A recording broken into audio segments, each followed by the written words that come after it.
Hey guys, now a flat stomach is one of the most common and universal goals of people that are starting to look after their body. I've been in the industry for a fair few years now and it still surprises me how many people ask me how many crunches they need to do to achieve this goal. Luckily, I think it's getting a little bit more kind of generally understood that that is not exactly how it works. There are only two things that you need to focus on when looking at getting a flat stomach. Luckily, only two, but both of them require some attention.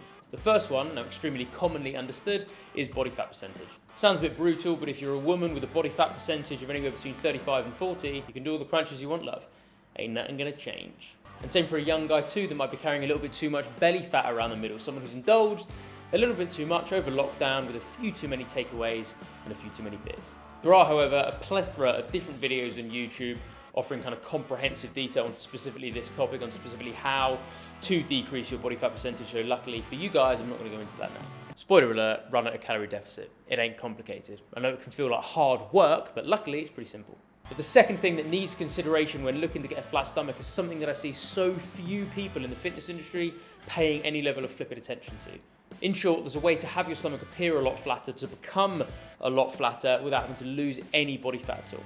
And it's all to do with getting the right muscles activating, contracting, these stabilizing muscles to basically pull everything, the pelvis and the lower back, into the right position, giving the appearance of a flat stomach. The reason this is such a ball ache though is these particular stabilizing muscles are underactive in pretty much everyone in the Western world. What muscles are they? Why are they underactive? And how the hell do we switch them back on? Well, unsurprisingly, this is the questions we're about to cover now. How's it going, team? Welcome back to the channel. If you are new here, my name is Jim Galvin, and on this channel we cover all things training, nutrition, biohacking, and ancestral living to help you guys work out what you need to do based on your own individual biology to help you improve your performance, your health, and your physique.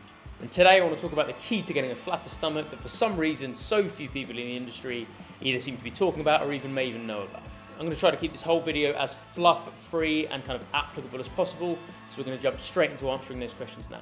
Firstly, the main muscle that I want to talk about is something called the TA, or the transverse abdominis. The TA actually sits underneath the abs, so it's a stabilizer that you can't see. And what does it do? Well, again, according to my good friend Google, it helps with the stabilization of the lumbar spine and the pelvis and supports abdominal tension. Lots of science speak. In practice, it helps keep everything stable. And one of the things it does is help support the position of the pelvis by basically bringing it into a more neutral position. And assisting with intra-abdominal tension, this is basically keeping everything tucked in. So if you imagine your pelvis, right guys, as kind of a bowl of water, if you have something called APT or anterior pelvic tilt, or you're either naturally or just kind of from lifestyle, your pelvis is constantly tilted very, very slightly forward, and that would obviously kind of cause all the water to pour out the front in that position. What the TA does when it's working properly is it basically helps kind of pull it into a more neutral position, so it's more neutral and kind of flat to keep all of that water in, if that kind of analogy and visualization helps. So as you can imagine, as you can kind of start to see already, if the TA is firing properly, functioning properly, it would keep that pelvis in a more neutral position, and that in and of itself would kind of give the appearance, gives the aesthetic of kind of keeping everything tucked in and a little bit flatter already. Now this doesn't just come from tensing it the whole time and pulling it in and kind of white knuckling your way through and not being able to breathe properly. That is the wrong kind of contraction with this, and that's not really what we're looking for. But if we prime it and start to wake it up and start to get it working properly, it will start to contract and help with the stabilization, and everything will kind of realign and get back into the right position without requiring any effort as such. Kind of the same as other stabilization muscles work, right? In terms of how we prime that and wake it back up effectively, we're going to get onto that in a minute. But I do want to look at the why though. Why is the TA, why is the transverse abdominis so underactive or even completely off in pretty much everyone in the Western world? Just like everything in the kind of the alternative and holistic health world, nothing is unanimous and nobody, there isn't one theory that everyone can agree on, but there are a couple of different theories, and that's what we'll explore now. Chucking in my 2 cents on why I believe that TA is underactive, 2 different reasons, and let's go into detail on those now. Firstly, and super quick, the way that we sit has basically completely ruined everything around our pelvis, our hips, and our lower back on these things that we call chairs that we've for some reason decided to invent. If you kind of think back to ancestral times, or even a lot of people in this day and age that live and work in certain kind of developing parts of the world, in Central Asia or in Indian communities, and they basically sit arse to grass. They're kind of, their ankle and hip mobility is like incredible. Babies do the same, right? It's incredibly easy for them to sit arse to grass in that position and still keep a neutral spine. So it's no surprise really that when we basically kind of turn everything into this Z shape at 90-degree angles at kind of the ankle and the knee and the hip, And then we spend, and this is no joke, legitimately for a lot of people in the Western world, maybe 18 hours a day in this position. You think in the car on the way to work, in the office all day, in the car on the way back from work, and then sitting down on the couch in the evening. It's no surprise that certain muscles like the hip flexors are going to become tighter and maybe even shorter chronically over a long period of time, and certain kind of stabilizing muscles with back supports on pretty much every chair that we just kind of slouch into might, over the period of a couple of years, just either become slightly inactive, or if you do that for longer, just completely switch off. My second theory, though, is a little bit more interesting. The amount of data behind the idea that when we eat foods that we're intolerant to, either food groups that we're just kind of intolerant to by nature, or certain chemicals and antibiotics and crap they put in foods, this idea that doing that causes certain stabilization muscles in the core to switch off.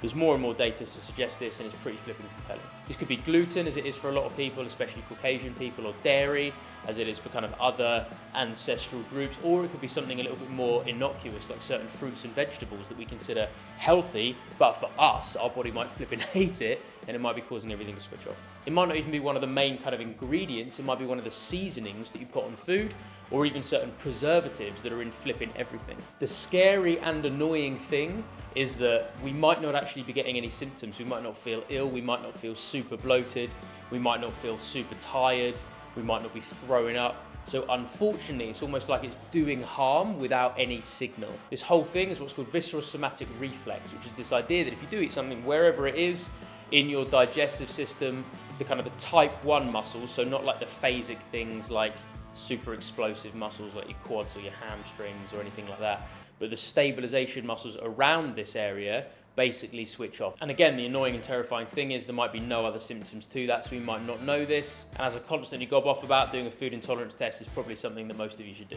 And generally, when you consider the number of foods now that are in supermarkets and even restaurants that are genetically modified, processed, full of antibiotics, that you've got in dairy, full of kind of chemicals, full of preservatives that are on flipping everything like fruit and veg, it's no surprise that a lot of this stuff is stuff that our body doesn't really know how to process.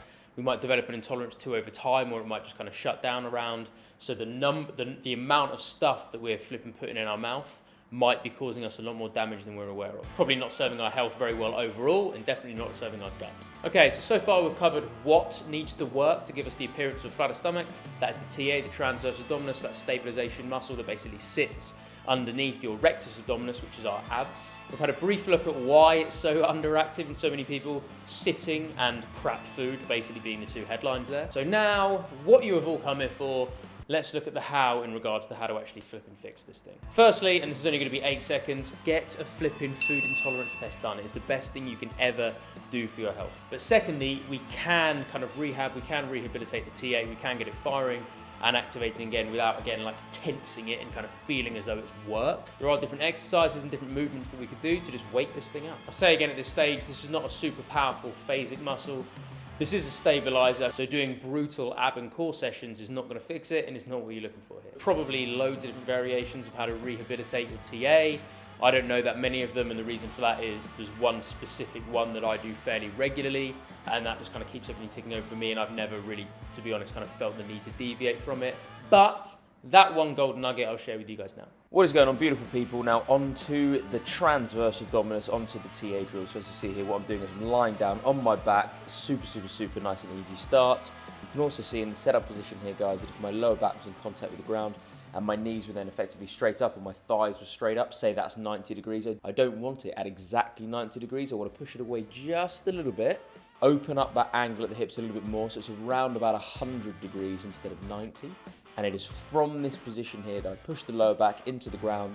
I imagine there's a blood pressure cuff underneath my lower back, and the amount of pressure going down through the floor from my lower back stays the same whether both knees are up or as one leg is extended out and towards the ground.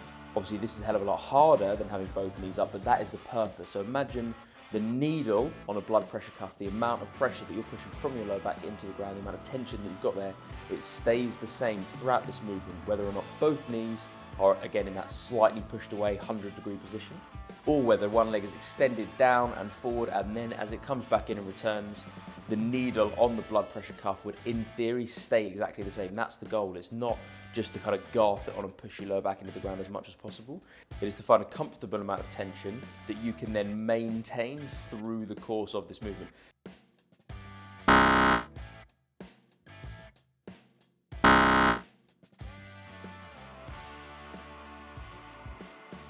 This is actually a lot cheekier than it sounds, guys. And even if you're not absolutely nailing it, as long as you are attempting to do this and you're attempting to keep that pressure, you will be activating and firing the TA. So this drill will be doing its job. And there we have it, guys. In my opinion, the aesthetic, the appearance of a flat stomach comes way more from having everything kind of in the pelvis and the lower spine and generally that kind of part of the trunk neutral and in the right position than we ever give it enough credit and attention for.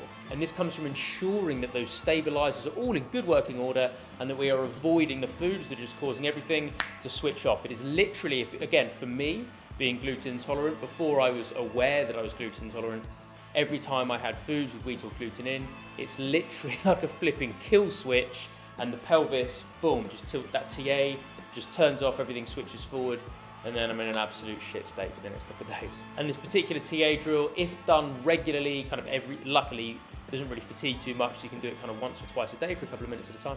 If done regularly like this over the next few weeks, this will go a long way to kind of rehabilitating this, something that might have been switched off for years in your life, and will just allow you to kind of feel taller, taking pressure off your back, general kind of holistic health and walking gait and running gait and ability to kind of withstand load going through the spine. Everything will be a lot better, in addition to the appearance of just having a flatter stomach. As always, guys, hope you've enjoyed it. Any questions, put them down in the comment section below. I make sure that I will get back to you. I give you my word on that. And as always, beautiful people, stay strong, stay healthy, stay awesome, and I'll see you soon.